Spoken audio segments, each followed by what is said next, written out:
আমি ইলিশ ভাপা কাঁচা লঙ্কা আর জিরে বাটা দিয়ে, যেহেতু আজকে রোববার সবার আবদারে আমি ইলিশ মাছ এই ভাপা করব। সর্ষে বাটা খাবে না, সব বলছে কাঁচা লঙ্কা জিরে দিয়ে বেশি ভালো লাগে, তুমি সেটাই বানাও। আমি কাঁচা লঙ্কা জিরে বাটা দিয়ে এই ইলিশ মাছটা এখন ভাপা করব। রেসিপিটা খুব সহজ, তোমরা যে কেউ বাড়িতে বানিয়ে খেতে পারবে, একদম সহজভাবে সিম্পল ভাবে এই রান্নাটা। আমি এখন কড়াইতে, দেখো বন্ধুরা, এখন কড়াইতে সর্ষের তেল দিয়ে দিচ্ছি। ভাপাতে সর্ষের তেল ছাড়া হয় না, সর্ষের তেল দিয়ে দিলাম। এখন মাছটা আমি এখন হলুদ দিলাম, এর ভিতর নুন দিয়ে মাছটাকে মাখিয়ে নিই। মাছটা মাখানোর সময় আমি একটু সর্ষের তেল ব্যবহার করব।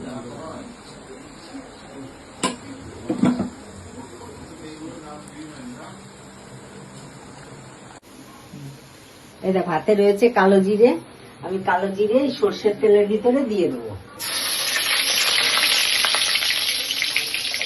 কাঁচা লঙ্কা আর জিরে বাটা আর কালো জিরের একটা ভীষণ সুন্দর ফ্লেভার বেরোচ্ছে।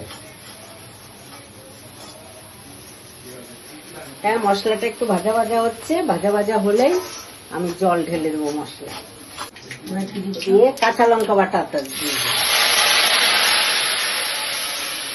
এর ভিতর আমি জিরের গুঁড়োটা দেবো, এর ভিতরে আমি দেব হলুদ গুঁড়ো। এখন মশলার ভিতর জল ঢেলে দেব। এবার দেখো, তোমাদের সঙ্গে কথা বলতে বলতে আমার ঝোল ফুটে উঠেছে। আমি এর ভিতর একে একে মাছগুলো এই দেখো পাতিয়ে দেবো। একটু টাইম লাগবে, তার ভিতরে আমি বলছি যারা যারা আমার প্রোফাইলটা দেখছো তারা তারা আমায় ফলো করো, আর যারা যারা এখনো ফলো করোনি তারা একটু ফলো করে দিও। আমি এরকম হালকা ভাবে ঘরোয়া পদ্ধতিতে বিভিন্ন রকম রান্না করে দেখাবো, তোমাদের ভালো লাগলে আমার পাশে থেকে। এই মাছটা নিয়ে এসছে তোমাদের কাকু, 1800 টাকা কেজি, 1 কেজি ওজনের একটা ইলিশ মাছ নিয়ে এসছে, এনে বলছে 1800 টাকা কেজি। 2200 টাকা কেজি দরেরও নাকি মাছ আছে, সেগুলো একটু বড়, কিন্তু তার সে মাছের ডিম হবে, কিন্তু এই মাছটার ডিম হয়নি। এই দেখো, এর তেলটা একদম সলিড। এই দেখো মাছটা একদম জ্যান্ত।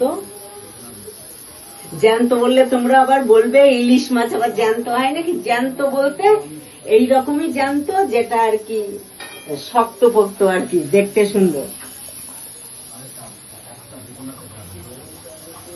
আমাদের ছোট নাতনি যেটা আমার ন্যানো, সেও ইলিশ মাছ খুব পছন্দ করে, তার জন্য এক পিস দেওয়া আছে।